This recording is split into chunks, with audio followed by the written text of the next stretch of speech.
ഇന്ന് ഞാൻ ഒരു ഈവനിങ് വ്ളോഗാണ് ഈ വീഡിയോയിൽ ഉൾപ്പെടുത്തിയിരിക്കുന്നത്. സ്ലൈസ് ഓഫ് ലൈഫ് എന്ന യൂട്യൂബ് ചാനലിലേക്ക് എല്ലാവർക്കും സ്വാഗതം. ഇന്ന് കടയിൽ പോയി ഒത്തിരി താമസിച്ചാണ് ഞാൻ വന്നത്. അപ്പം വന്നപ്പോൾ കറി വെച്ചതൊന്നും ഇല്ലായിരുന്നു. എല്ലാം ഉച്ചയ്ക്ക് തട്ടിക്കൂട്ട് കറി കൊണ്ടൊക്കെ നിന്നു. ചോറ് മാത്രം ഉണ്ടായിരുന്നു. പിന്നെ സാമ്പാറും വെണ്ടയ്ക്ക മെഴുക്ക് പുരട്ടിയും ഉണ്ടായിരുന്നു. ഞാൻ കടയിൽ നിന്ന് മീൻ വാങ്ങിച്ചുകൊണ്ട് വന്നായിരുന്നു. മീൻ വെട്ടിയാണ് കിട്ടിയത്. അതുകൊണ്ട് എളുപ്പമുണ്ടായിരുന്നു.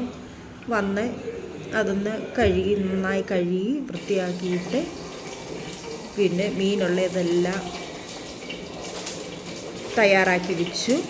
അതിനുശേഷം ഒരു ചട്ടി അടുപ്പത്ത് വെച്ചു. അത് ചൂടായപ്പോൾ എണ്ണ ഒഴിച്ച് കടുകും ഉലുവയും ഇട്ടിച്ചു.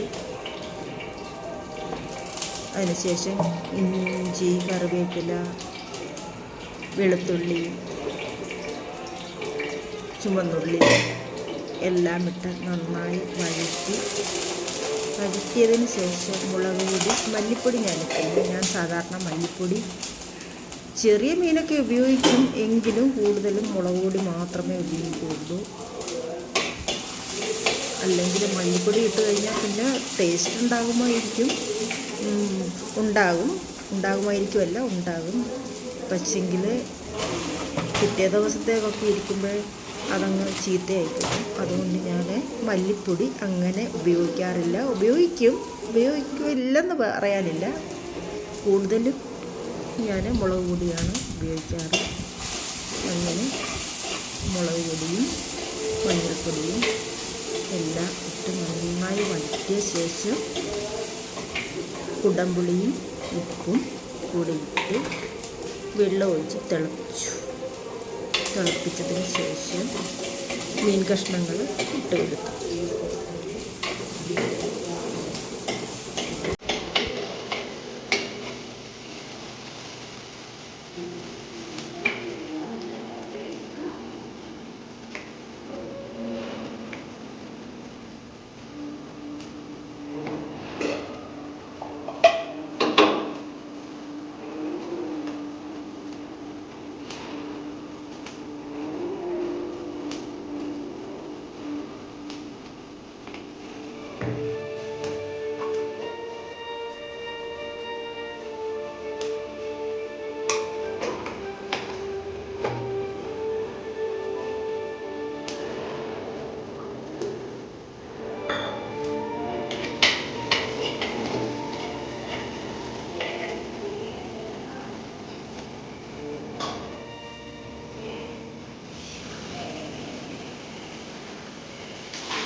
അപ്പോഴേക്കും ഞാൻ റിലയൻസിൽ നിന്ന് ഒരു പാക്കറ്റ് കൂണ് വാങ്ങിച്ചോണ്ട് വന്നിരുന്നു.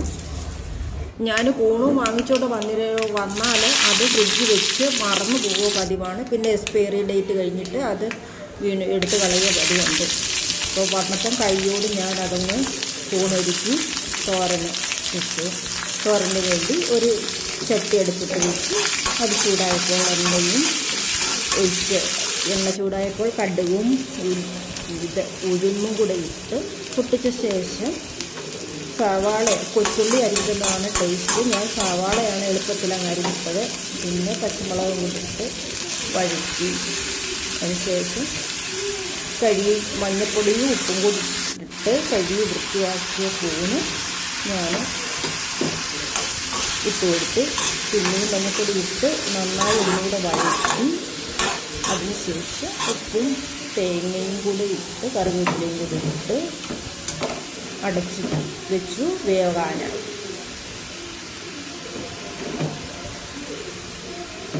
അപ്പോഴേ ഉച്ചയ്ക്ക് വെച്ച് ചോറ് തണുത്തിരിപ്പുണ്ടായിരുന്നു. അപ്പം ഞാനൊട്ട് ചോറ് ഒന്ന് ചൂടാക്കി വെക്കണമെന്ന് അതിന് വെള്ളം ഒഴിച്ച് ഞാൻ ഗ്യാസ് അടുപ്പിലോട്ട് വെച്ചു. എനിക്ക് വീഡിയോ തന്നെത്താനാണ് ഞാൻ പിടിക്കുന്നത്. എനിക്ക് എഡിറ്റ് ചെയ്യാനും വീഡിയോ ശരിക്കും പിടിക്കാനും ഒന്നും അറിയില്ല. എങ്കിലും മുന്നോട്ട് കുറച്ച് കുറച്ച് നാൾ കൊണ്ടുപോകാമെന്നുള്ള പ്രത്യാശയോടുകൂടിയാണ് ഞാൻ വീഡിയോ ഇടുന്നത്. എത്ര ദിവസമൊന്നും എത്ര നാളൊന്നും അറിയില്ല ഈ വീഡിയോ കണ്ടിന്യൂ ചെയ്യാൻ പറ്റുമോന്നും അറിയില്ല. കാരണം ചിലപ്പോൾ വ്യൂസ് ഒന്നും ഇല്ലാത്തത് കാണുമ്പോൾ ഓർക്കും എന്തിനാണ് വെറുതെ മനുഷ്യരെ കൊണ്ട് പറയിപ്പിക്കാനും, എന്തിനാണ് ഇതങ്ങ് നിർത്തിയാലോ എന്ന് ചിന്തിക്കും. പിന്നെയും ഓർക്കും കുറച്ച് നാളോടെ നിട്ടേക്കാം എന്ന് വിചാരിച്ച് ഞാൻ ഇത്രയുമായി എന്നാലാവുന്നതൊക്കെ ആകുന്നത് പോലൊക്കെ ഇടുന്നുണ്ട്. പക്ഷേ ഇത് വ്യൂസ് ഇല്ല, അതുപോലെ തന്നെ വാച്ച് അവറും ഒന്നും ആവുന്നില്ല. എന്തായാലും ഒരു വർഷത്തേക്ക് അങ്ങോട്ട് കണ്ടിന്യൂസ് ചെയ്യാം എന്ന് വിചാരിക്കുന്നു. പിന്നെ ഒരു പേരയ്ക്ക ഉണ്ടായിരുന്നു, അതും കട്ട് ചെയ്ത് കഴിച്ചു.